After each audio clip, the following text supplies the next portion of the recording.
day, teachers. My name is Daniel Martinez. I'm going to give you my reflection about the contents of the unit that we have been studying on the second part of the semester.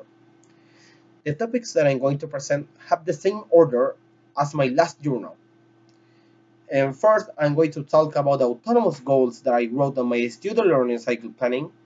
Second, I'm going to reflect about the contents of the units that we study and give you my pedagogical experience. Third, I'm going to contextualize the contents of the units with the Chilean educational context. So, after my feedback session, I set myself two goals. The first one related to keeping improving the use of subject-verb agreement, and the second one is to focus on the improvement of the use of past and present tenses. I still solve worksheets, yeah, and writing paragraphs and sentences, applying those two structures that I already mentioned. But in a smaller amount, I write paragraphs because I think that it took a lot of time to make them. So I pass to make one paragraph per week. So to one paragraph for every 2 weeks. At the hour of write paragraphs, I analyze and extract the contents that we learned from the dossier text, and then I add my autonomous work that I already mentioned. Keep using the same methodology allows me to achieve both goals. So now I think that I'm able to write better academic essays, for example. For this reason, I consider using the same methodology in the next semester. In addition, I'm planning to add oral exercise to my autonomous work. And now, regarding with my pedagogical experience, I think that I don't have difficulties understanding both units, since the course of Introduction to Education was a great support to understand those contents, due to the similar content that they have. They have a common. So I realized that during the unit of education, the importance of having a quality in education through the critical pedagogy.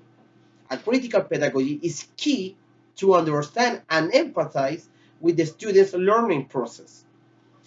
In addition, allows me make them aware of a social political context through a school system and make them active citizens.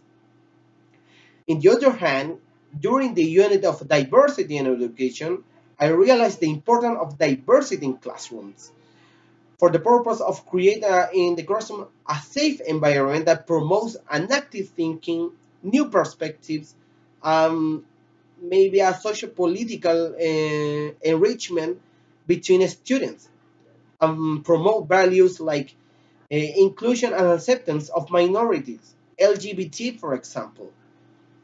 I think that the main problem in the Chilean educational context is that those two important concepts are not internalized.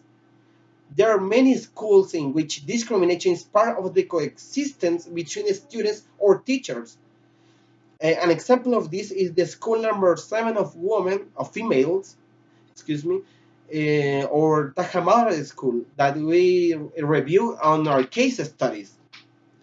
And therefore, um, teachers cannot deal with this situation and cannot create their classroom in making a safe environment, as I mentioned before.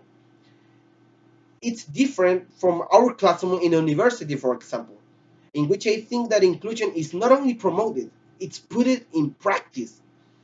As a future teacher, I want to include the same environment. I want to make them with my classes, make my students feel safety.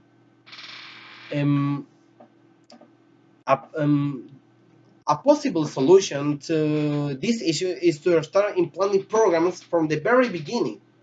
Consider critical pedagogy on that.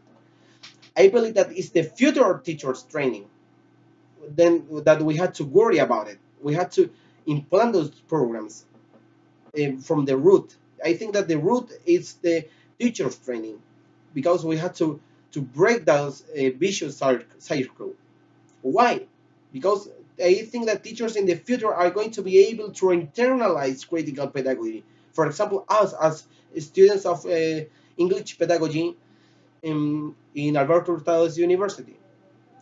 I think that they are going to internalize critical pedagogy in their praxis in order to deal with discrimination problems inside the schools.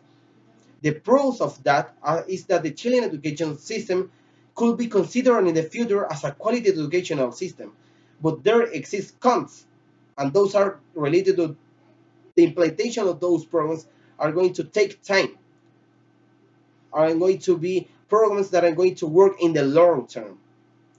So that is my journal. Thank you. See you.